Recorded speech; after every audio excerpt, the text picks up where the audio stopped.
This is Jack White with the Capital District Growth Team and another Monday morning message, this one for Monday, March the 2nd. And we have our guest, Paul Palazzolo, is back with us again. He was talking about growth activities last week. Paul, are you there again? I sure am, sir. We're going to talk this time.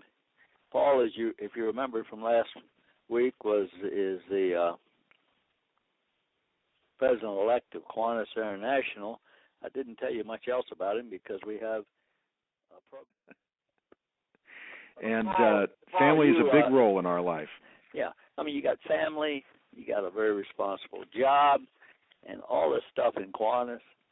How do you make it fit into a 24-hour day, or have you got a longer day than the rest of us? No, in fact, it's still the same amount of hours in my day.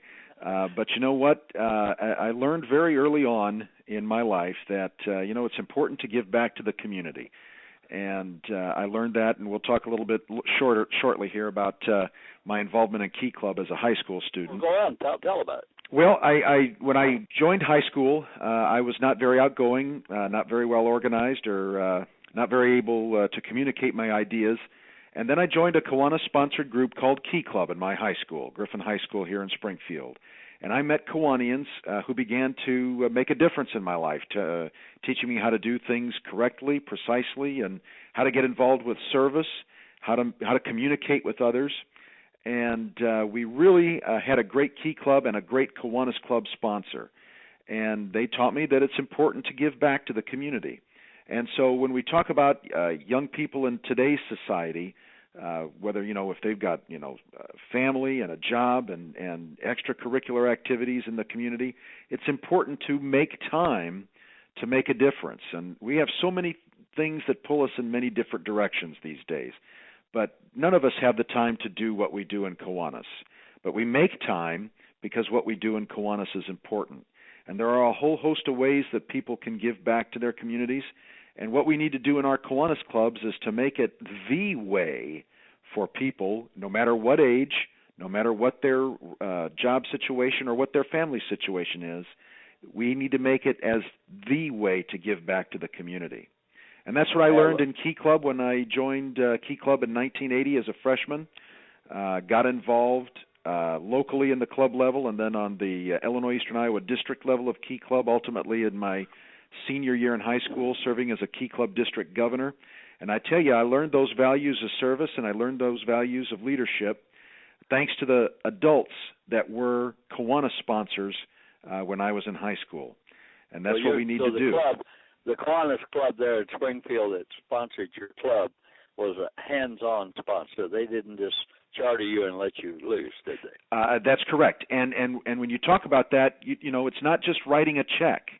It's investing time in the activities of these young people. They worked right with us on our service projects, and they encouraged us to come to club meetings and to help them out on their service projects.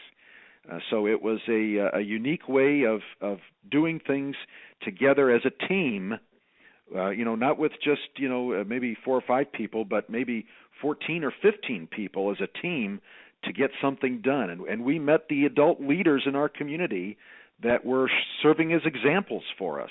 And that's what we need to do in Kiwanis, is get back to that team sense of, 14 or 15 people at a time working on a service project, and you meet the community leaders and what they're doing to give back, and you say, hey, when I get older, I want to do this too, and I can do this if I continue to stay with the Kiwanis family.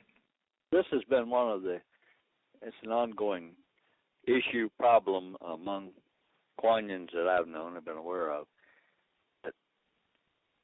If you can get young people in to the club, which is another issue, that a lot of them will say, I'm just too busy. I got family, I got job, things that we've talked about. And I'm sure you've dealt with this over the years. Is it the little spiel you just gave? Is that what you tell them, the necessity? You can do it? How do you approach the person who says he or she doesn't have time to serve? Well, and that's the approach to take is you may not think you have the time, but if you carve out some time to make a positive impact on the community, It's our responsibility, truly. It's what has built our country over the last 200 and some years, is that spirit of involvement. We can't rely on government to do everything. We've got to get engaged ourselves in the process of giving back to the community and doing good. And we need to find time. And if we can encourage folks not just to go to a club meeting, but to work on a service project, boy, that's how we can encourage folks to be involved in Kiwanis, because they'll probably find some way to volunteer and give back. And it might be an organization.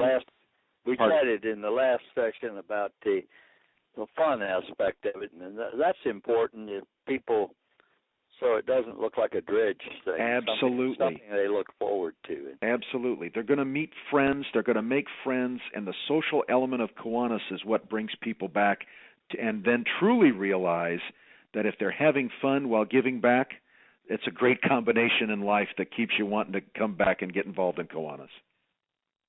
Now, we went through last time the 3 approaches you hope to take to growth. What do you see the year that you're going to be spending as the president of this organization in a broader picture than just some program? What do you look forward to, and what do you think your major challenges will be? Well, our major challenges will be to help club leaders, and again, it all happens at the club organization in Kiwanis, to help club leaders do the best they can to provide a quality member experience. And that's making sure that they know how to make the service projects relevant, and that the experience provides value, and that there's fun in everything that the club does, both socially and service-wise and at meetings. And that's what we're really going to be focusing on as international president in 2009-10, to really give that focus and support to the local club. How do you see the relationship between the international and the local club? How can you make those ties stronger and the communication path a little more open? Well, and there's all kinds of neat ways that we're doing it. For example, we've got club officer training that's going to be online. There's ways that clubs can use Kiwanis International as the real resource that it is for ideas on service projects. We have a whole host of ways that we can help clubs get new service projects going in their community. And we can be a resource to clubs by letting them know how they can, if they don't sponsor a Kiwanis family club now, like Kiwanis Kids, Builders, Key Club, Circle K, or Action Club, Kiwanis International exists as a resource to communicate ways to build one of these great Kiwanis family clubs, or if they have one already, how to make sure that they're providing the proper responsibilities of sponsorship. We exist as a resource to help clubs and to have club leaders stand on our shoulders who maybe have served in these roles before, and we hope that they either use the online communication or the telephone or come to a district or a international convention where we can help provide resources. We're there to help clubs in every way we can. That seems to me what international is all about, and I've had a few occasions when some doubting Thomases, I've met with them, and I said, look, if you want to save $10, you can just be the Snowsville, or whatever the name of the place is, service club, and you don't have to have all this affiliation, but you're going to get a lot. You'll be missing a whole lot because you'll have no support, no ideas, no services, the type of things that can be provided if you're, I don't care whether it's your church or your service organization or what. Right. You get a lot from the people above who take time. This has been wonderful, and I hope you will stay in touch with the Capital District, and maybe we can do this again sometime. I'd love to. It's fine. And best of luck, of course, from us to you as you finish your year as President-elect. And where will this convention be that you will be taking office?